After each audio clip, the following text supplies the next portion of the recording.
verán, a principios de la pandemia del coronavirus fueron suspendidas los cultos religiosos, es decir, la liturgia. Y esto me refiero con la Santa Misa, también los otros sacramentos.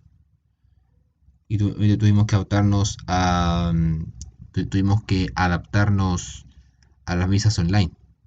Y la misa online no reemplaza la misa presencial, ¿no? Sobre este tema que quiero hablar sobre es la liturgia, es el coronavirus y la liturgia. ¿Qué es la liturgia? La liturgia, según el Catecismo de la Iglesia Católica, voy a leer el numeral 1069, dice así: la palabra liturgia significa originariamente obra o quehacer público, servicio de parte de en favor del pueblo. En la tradición cristiana quiere significar que el pueblo de Dios toma parte en la obra de Dios.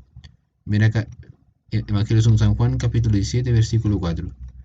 Por la liturgia, Cristo, nuestro Redentor y sumo sacerdote, continúa en su iglesia con ella y por ella, la obra de nuestra redención. Es decir, un servicio público, como dije, como, como leí hace poco rato ahora. Pero no hay que tomar esto como la liturgia como si fuera una serie de ritos, oraciones y obligaciones que cumplir con respecto a una religión, sino que es porque alguien que es grande, es más grande que nosotros, se lo merece, y ese es Dios. Sin embargo, ahora con la pandemia del coronavirus, claro, en algunos países ha vuelto como la liturgia. Eh, por ejemplo, parece que, digamos que, perdón, mejor no digo para no confundir, pero con respecto a este tema, ¿cómo cambiaremos después de la pandemia del COVID?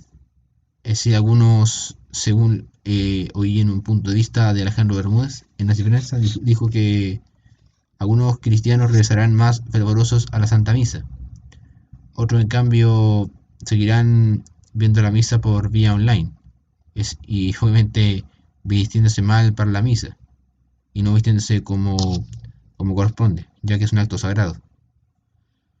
Pero ojalá que esta pandemia nos dé como una lección a todos de ser cristianos más fervorosos. Además, con la pandemia del coronavirus, la persecución a los cristianos se ha agravado. Y eso me refiero a la suspensión de la Santa Misa y del culto público. Como eran, los templos han estado cerrados y no hemos podido celebrar la Santa Misa ni los demás sacramentos como es debido, ¿no? Pero que esto nos dé como una lección a todos nosotros de ser cristianos más fervorosos cuando esta pandemia se termine. No sabemos hasta cuándo va a durar. Pero vemos que a lo largo de la historia de la iglesia hay santos que han pasado por lo mismo. Eh, voy a, voy a hacer algunos casos. Por ejemplo, San Marx y Tink, y podríamos decir los santos mártires de Corea, que tuvieron que vivir por muchos años sin los sacramentos, la confesión, la Eucaristía, todo. No, pero que esto es importante recibir los sacramentos, y yo también lo necesito, mis queridos hermanos y hermanas. Es por eso que necesitamos orar los unos por los otros, y eso es conocido como la comunión de los santos. Debemos orar los unos por los otros, sobre todo por los cristianos que no pueden recibir con frecuencia los sacramentos, y eso es conocido como la comunión de los santos.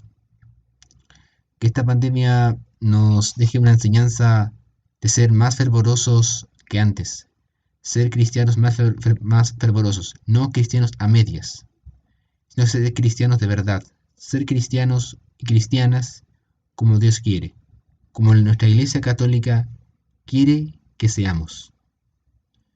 Pidamos la gracia a Jesucristo nuestro Señor, que nos dé la gracia, que nos dé, que nos impulse el Espíritu Santo para poder ser cristianos más fervorosos, sobre todo en estos tiempos de prueba.